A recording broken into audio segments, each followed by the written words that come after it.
Isn't she lovely? Isn't she wonderful?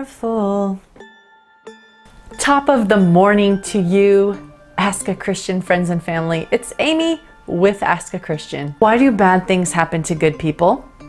Why, if there's supposed to be a God who is all-knowing and all-loving and all-powerful, does the world have so much pain and suffering? Why does evil exist and where did it come from? These are some of the questions that we've gotten online recently, and I am going to start a new series today that will address some of those, because if you have been alive at all, no matter what worldview background you come from, you have had to struggle with this question. And it's not just an intellectual question.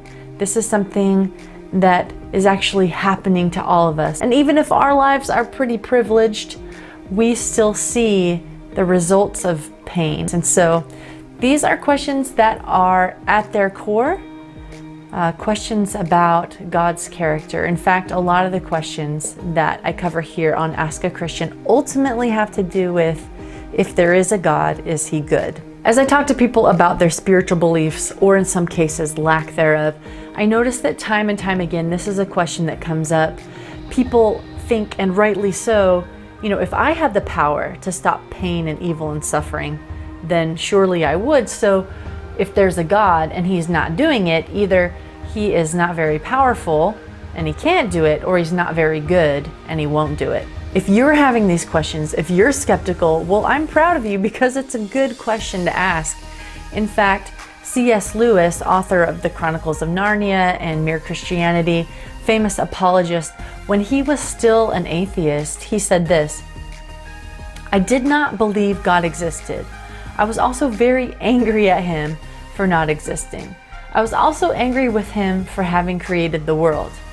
This is a man who was deeply moved and deeply sorrowful for the evil and the pain and the suffering that he saw around him. As we get into this discussion, I want to talk about the word evil for a little bit, because it's hard to define. There's not a universal definition for the word evil, because it has a lot of moral baggage. It might seem obvious, but there are actually a lot of religions and a lot of philosophies that don't believe in evil, at least not in the moral sense. Naturalism teaches that because there is no objective source of measurement, we can't have anything that's good or evil. It's simply a matter of opinion. We like something or we don't like something.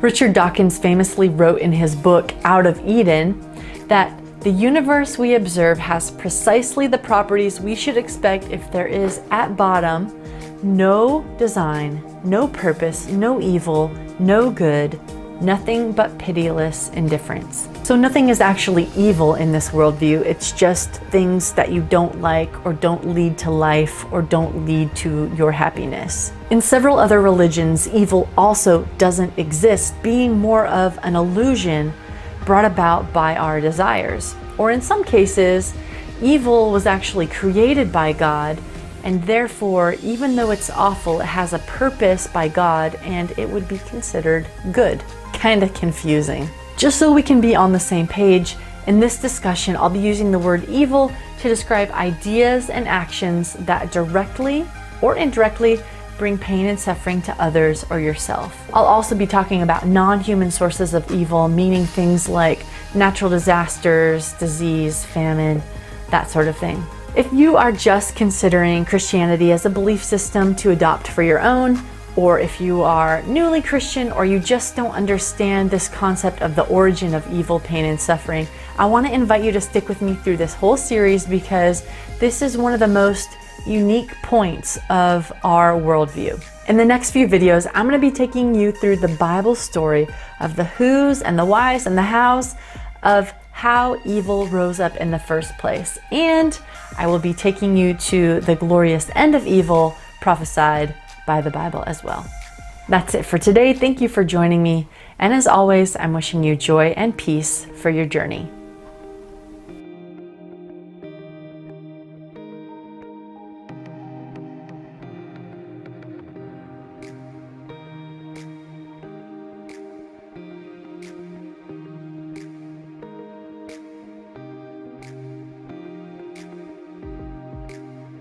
Richard Dawkins